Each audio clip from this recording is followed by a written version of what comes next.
Les deux kamikazes qui ont tenté d'organiser un double attentat suicide à Blida sont des jeunes Algériens âgés de 25 ans, issus de la tendance salafiste. Ils sont originaires de la région de Blida et ils ont été officiellement identifiés par les enquêteurs des services de sécurité. C'était des conservateurs salafistes qui avaient une certaine pratique rigoureuse et très arriérée, archaïque de la religion. Ils prient ensemble, ce sont deux amis qui prient ensemble, qui étaient inséparables. Ils fréquentaient la même mosquée dans la région de Blida. Et les membres de leur famille ont confirmé au service de sécurité que que leurs proches, que leurs enfants avaient bel et bien adhéré à l'idéologie salafiste djihadiste. Deux jeunes salafistes qui ne sont pas connus des services de sécurité. Ils ne sont jamais passés à l'acte et se sont jamais distingués auparavant par un comportement extrémiste, violent, suspect. Maintenant, les membres de leur famille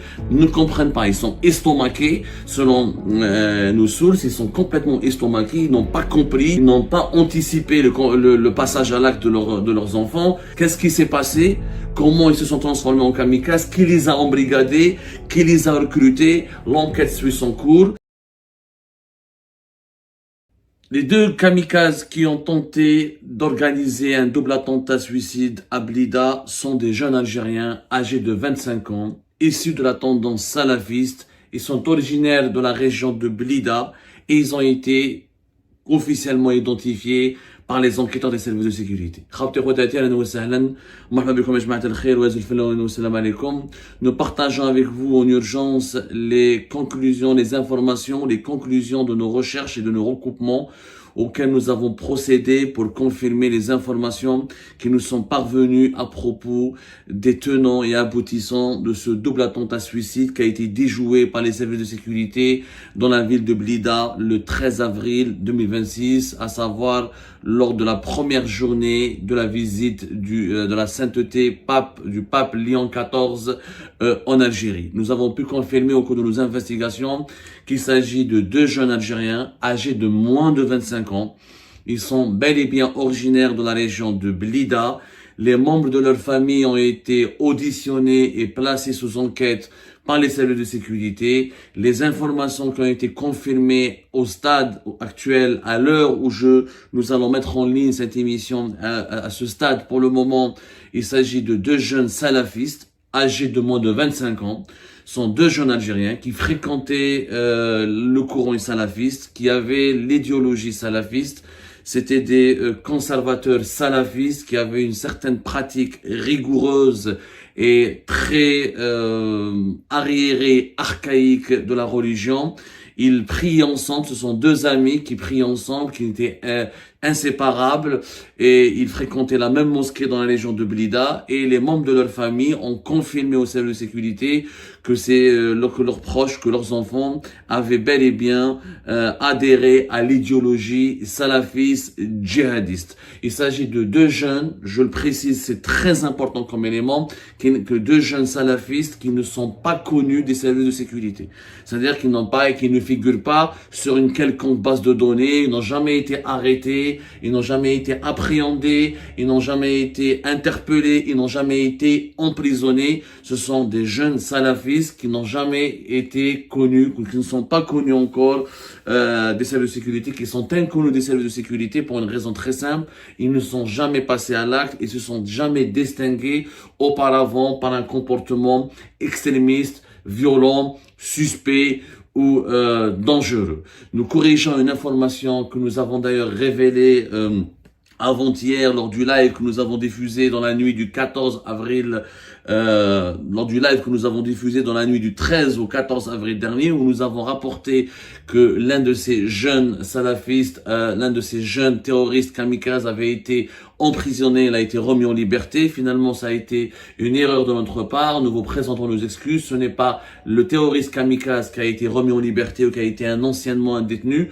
C'est son frère. Il a un frère parmi les deux jeunes kamikazes qui se sont fait exploser le 13 avril 2026 à Blida. cas, l'un d'entre eux, il a un frère qui a été placé en détention et qui a été récemment remis en liberté, mais il avait fait de la prison dans le cadre d'un délit de droit commun, rien à voir avec des délits de crimes, de terrorisme ou une quelconque activité de terrorisme. Donc nous corrigeons cette information, elle est importante. Nos sources nous ont permis de la préciser. Je répète, aucun de ces deux jeunes kamikazes n'est connu des services de sécurité. Tous les deux sont âgés de 25 ans. Ils ont été identifiés comme étant des partisans et des membres du courant salafiste djihadiste. L'un des frères de ces deux kamikazes, avait un frère qui était anciennement un détenu, mais c'était un détenu dans le cadre d'une affaire de délit de droit commun, rien à voir encore une fois avec une quelconque activité terroriste ou une activité de crime de terrorisme. Ces deux jeunes, pourquoi ils étaient inconnus des services de sécurité? Parce qu'encore une fois, ils ne sont jamais passés à l'acte, ils étaient pas intégrés ou affiliés à un groupe armé ou affiliés clairement à un groupe idéologique, etc.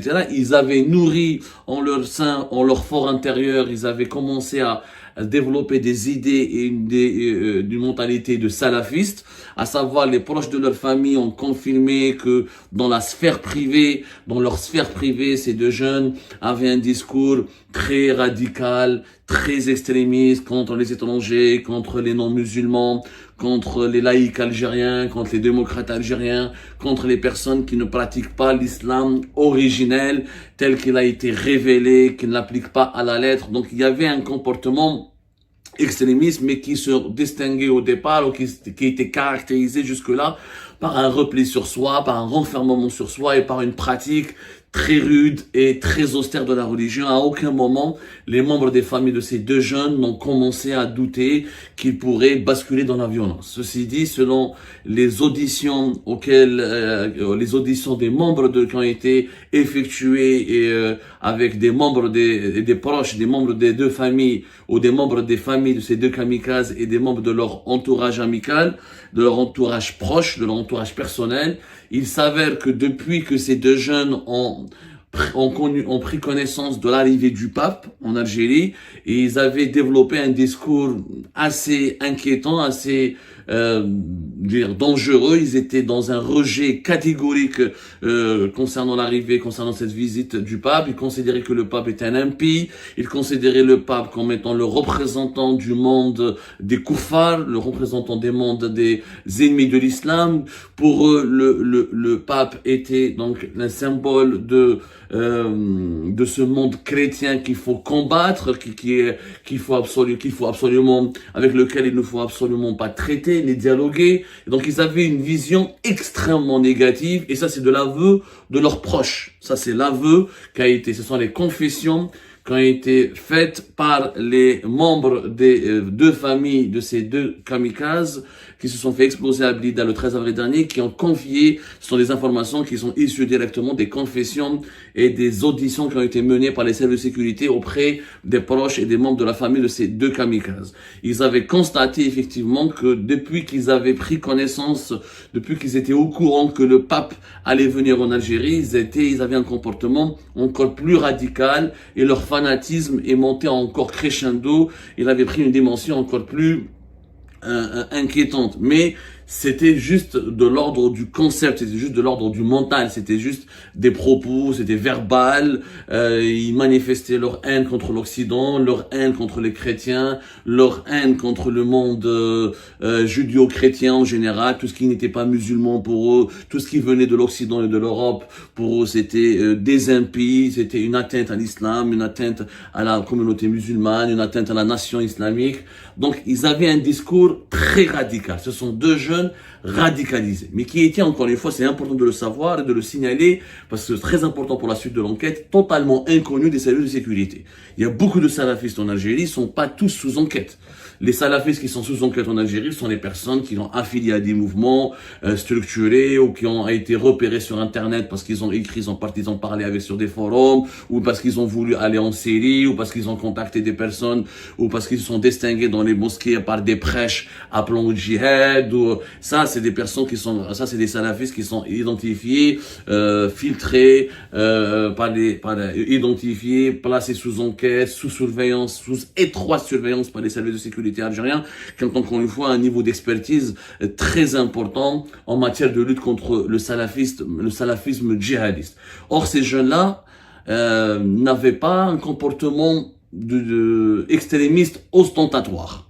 Ils se sont radicalisés au fur des années, dans un laps de temps très court, et la visite du pape a provoqué en eux visiblement un déclic dangereux, puisqu'ils ont basculé dans une haine viscérale, ils ont voulu passer un acte. Maintenant, les membres de leur famille ne comprennent pas, ils sont estomaqués, selon nos sources, ils sont complètement estomaqués, ils n'ont pas compris, ils n'ont pas anticipé le passage à l'acte de leurs enfants, ils sont complètement sous le choc, ils avaient même jamais imaginé que leurs enfants allaient pouvoir de se transformer en kamikazes. Qu'est-ce qui s'est passé? Comment ils se sont transformés en kamikazes? Qui les a embrigadés? Qui les a recrutés? L'enquête suit son cours. Ce qui est par contre rassurant, entre guillemets, c'est que ce sont des terroristes amateurs. Ils ont improvisé leur action. C'était des ceintures avec une charge explosive très faible. Dieu merci, alhamdoulilah, vraiment Dieu merci. C'était du bricolage. Leurs ceintures de sécurité ont été bricolées très rapidement. La charge explosive était faible, elle était même dérisoire. C'est pour cette raison que lorsqu'ils se sont fait exploser en pleine rue, quand ils ont été identifiés par les policiers de la wilaya de Blida, il n'y a pas eu trop de dégâts, ni des dégâts matériels, ni trop de victimes. Ni beaucoup de victimes, quasiment pas de victimes, à l'exception d'un policier qui est grièvement blessé et qui est toujours en soins intensifs, mais dont les jours ne sont pas en danger, selon nos sources. Voilà ce qu'on peut dire sur cet double attentat suicide à Blida. 2 jeunes Algériens issus de la wilaya de Blida, 2 salafistes qui ont été identifiés maintenant et dont le parcours et la vie a été tracé par les autorités algériennes. Leurs familles respectives ont témoigné, ont été auditionnés, les membres de leurs familles respectives ont été auditionnés, ont témoigné, ils ont confirmé qu'ils avaient développé, qu'ils ont sombré dans le giron, qu'ils sont tombés qu'ils ont cédé à la tentation salafiste et qu'ils ont sombré dans le giron de l'idéologie et voire même un radical de la visite du pape. Visiblement, c'est la visite du pape que ces 2 jeunes ont voulu saboter et compromettre. Nous avons donc officiellement l'information qui nous a été confirmée par des sources fiables, des sources sécuritaires algériennes très très fiables. Ils ont été donc, comme ils étaient des amateurs, donc ils n'étaient pas connus, ils n'étaient pas inscrits sur un quelconque fichier des services de sécurité, notamment des services secrets algériens. Donc maintenant, il y a des enquêtes cherchent à identifier la provenance des explosifs qui ont été utilisés pour faire ces doubles pour orchestrer ou pour organiser ce double attentat suicide. Et la personne, on cherche à savoir est-ce qu'ils ont été embrigadés, est-ce qu'il y a une 3e personne. Les services de sécurité soupçonnent l'implication d'une tierce personne, d'une 3e personne qui les aurait aidés, qui les aurait aidés à se procurer les explosifs et à organiser cet attentat qui visait visiblement le commissariat central de la DGSN de la ville de Blida, qui est l'une des structures de la police algérienne, parmi les plus importantes structures de la police algérienne dans le centre du pays. Les enquêtes se poursuivent pour identifier cette 3e personne qui, pour le moment, n'a pas été encore retrouvée, mais aucune filiation vis-à-vis d'un groupe terroriste n'a été prouvée ou n'a été tracée par les enquêteurs des services de sécurité algériens. C'est-à-dire que ces 2 jeunes sont pour le moment des électrons libres, des salafistes qui se sont comportés, qui n'ont pas adhéré à un groupe armé terroriste, genre comme Al-Qaïda au pays du Maghreb, comme à l'État islamique au Sahel, etc. Ils ne font pas partie, ce ne sont pas des partisans ou des membres à part entière de mouvances islamistes ou salafistes ou de mouvances terroristes. Ils n'ont pas été, pour le moment, aucune trace, aucun lien avec des mouvances connues ou structurées ou clairement identifiées n'a été retrouvé par les services de sécurité algériens. La thèse actuelle sur laquelle travaillent les enquêteurs algériens, il s'agit de 2 jeunes déstructurés, déstabilisés psychiquement. Certains, quand on dit déstabilisés psychiquement, ça ne veut pas dire qu'ils sont fous, hein. Ils disposent de toute leur force mentale, déstabilisés psychiquement dans la mesure où ils ont été manipulés et endoctrinés certainement sur Internet, sur les réseaux sociaux, ou peut-être lors de leur rencontre dans certaines mosquées de la wilaya de Blida. Ils ont été déstabilisés psychiquement par la propagande djihadiste salafiste qui assimile tout ce qui est chrétien, tout ce qui est juif, tout ce qui est occidental à la figure de l'ennemi existentiel de l'islam, de la nation islamique. Ces deux jeunes donc perdus, issus de familles défavorisées, je peux vous le confirmer. L'un de ces deux kamikazes, encore une fois, avait un frère qui était emprisonné pour son implication dans un délit, dans un crime de droit commun. Donc, on imagine que pour le moment, la précarité sociale, la précarité intellectuelle, la détresse psychique a fait basculer ces deux jeunes dans une dimension très dangereuse et les a ainsi et leur vie et leurs idées fanatiques les ont incités à commettre l'irréparable, à savoir un attentat suicide pour encore une fois protester contre la visite du pape en Algérie, essayer de la saboter et de la compromettre. Voilà ce qu'on a pu confirmer comme information, ce qu'on a pu obtenir comme information détaillée et précise sur les tenants et aboutissants de ce double attentat suicide qui a été déjoué. Pourquoi on a utilisé le mot déjoué? On nous a posé la question. C'est vrai que certes beaucoup de d'Algériens et d'Algériens, d'autres commentateurs, observateurs, lectrices et lecteurs étrangers ont dit mais ça rien n'a été déjoué, ça a été ils se sont fait exploser comme ça, et, ils ont raté leur coup, n'ont pas vraiment raté leur coup. Je répète encore une fois, et c'est pour ça qu'il faut rendre hommage aux policiers de la wilaya de Blida, dont les deux kamikazes ont été détectés par les policiers. Le premier qui a été détecté à côté d'une boutique qui ressemble à un restaurant, juste dans les alentours du commissariat central. Le policier a remarqué qu'un kamikaze portait une kashabia qui n'allait pas à sa taille, qui ne correspondait pas à sa taille et qu'il marchait de façon bizarre et qu'il avait donc son comportement laissait transparaître des signes de panique et de désarroi, et le policier voulait s'approcher de lui pour l'interpeller. Quand le kamikaze a vu que le policier voulait s'approcher de lui pour l'apostropher, il a pris peur, il a enclenché sa ceinture explosive qui n'était pas bien équipée, qui n'était pas dotée d'une charge explosive puissante. Et c'est un travail vraiment de bricolage, et c'est un travail qui a été bâclé entre guillemets, ce qui démontre encore une fois que nous sommes face à des profils inédits de jeunes terroristes amateurs. Le deuxième kamikaze, c'est exactement la même chose. Il était au niveau du boulevard Mohamed Boudiaf de Blida. Il marchait, il se dirigeait vers le commissariat central. Un policier l'a aperçu.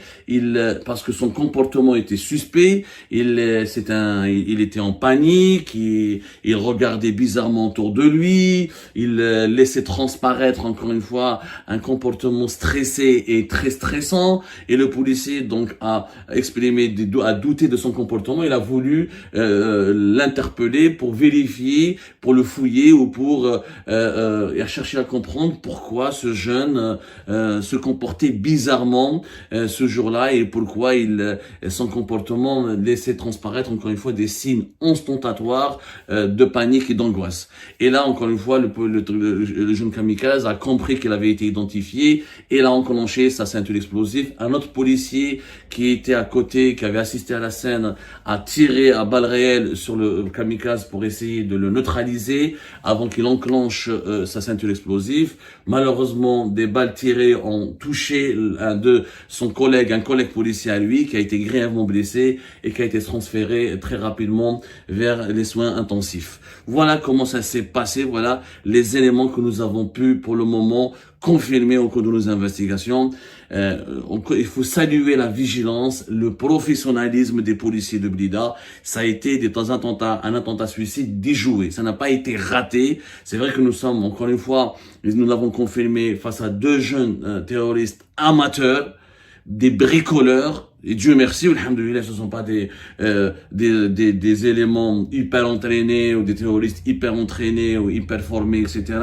ou très structurés. Ce sont deux jeunes amateurs qui ont voulu frapper un grand coup, qui ont voulu provoquer une frayeur nationale et internationale avec pour but de compromettre la visite du pape. Alors, un dernier point, les autorités algériennes ont refusé de communiquer sur cet événement et d'apporter le moindre commentaire pour tout simplement ne pas perturber la visite du pape. Les autorités algériennes craignaient que le pape n'écourte ou ne change son agenda ou ne ne mettre fin à sa visite en Algérie à cause de cet attentat déjoué. C'est pour cette raison que les autorités algériennes ont imposé un blackout médiatique général et très brutal autour de cet événement. Est-ce que ça a été une bonne attitude? On en parlera plus tard, c'est pas le moment. En tout cas, nous avons voulu partager avec vous toutes les informations les plus détaillées concernant ce double attentat suicide qui a été encore une fois déjoué. Et c'est pour ça qu'il faut saluer la vigilance et le professionnalisme des services de sécurité algériens, notamment des policiers de Blida qui ont une grande expérience en matière de lutte contre le terrorisme. Je rappelle que Blida, durant les décennies noires, faisait partie de ce qu'on appelle le triangle de la mort avec Ain Defla Imdia. Nous souhaitons un très bon rétablissement au policier qui a été grièvement blessé.